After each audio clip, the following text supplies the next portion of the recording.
Hey beautiful people, back today for another quick and easy recipe to add to your kitchen arsenal, and can be done in as little as 15 minutes.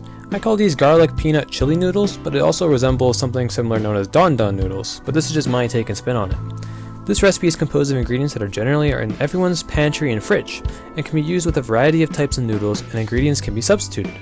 But regardless of what you choose, this is a sweet, spicy, and nutty dish that I think everyone should try at least once.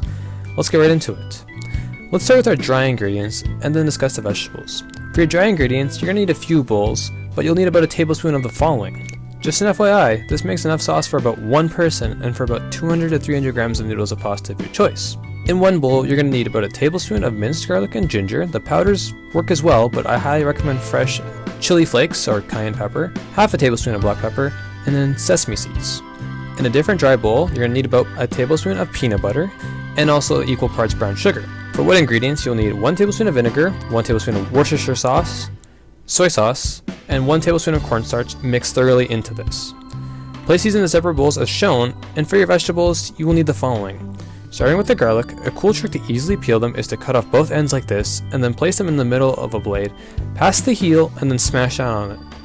Not only will you feel powerful for asserting dominance over the garlic, but the skin should also easily slide off. Now who's the boss? For the ginger, slice off the end so you can easily stand it up like this.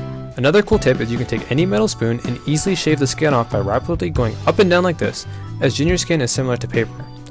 Once you have removed the skin and the dignity of your garlic and ginger, we will thinly slice them into a strip, turn, and continue chopping to make them to tiny cubes, or a mince, depending on how much texture you enjoy.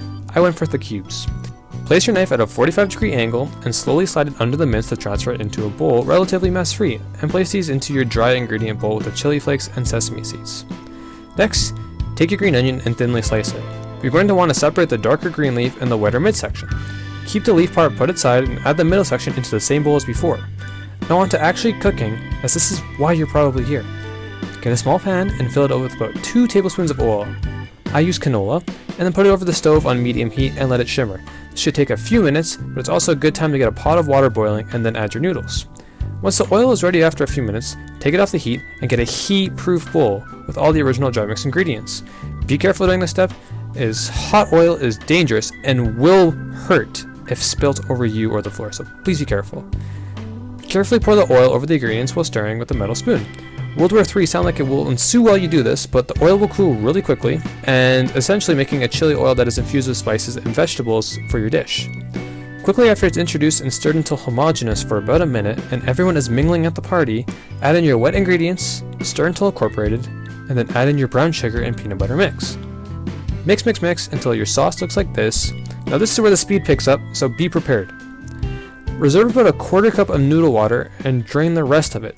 We want this to help thicken the sauce, but to also emulsify it, breaking down the fats and proteins to get a creamy sauce. Take the noodles and put them back into the pan that is off the heat and add in your sauce and pasta water. Mix this constantly for about 1 to 2 minutes and the sauce should start to thicken, leaving you a bit of a runny consistency that reminisces of melted peanut butter. And who doesn't like that? Sorry people again with nut allergies, you have to shorten the strong genetics. To plate, get yourself a small bowl, and to make it fancy, get a ladle like this and take a pair of tongs to twist it into a small disc before you transfer it over to the bowl. This is completely optional, but when you run a cooking show, you want to make it as nice as possible, or maybe you want to impress a date, or your dog. Either way, it looks better, it tastes better. Garnish with any leftover sauce, sesame seeds, and thinly sliced green onions. Now sit back and enjoy your work of art that lays before you. This is a creamy, decadent, nutty dish and has the right amount of spice and flavors. If you want to be extra bougie, add a fried egg on top.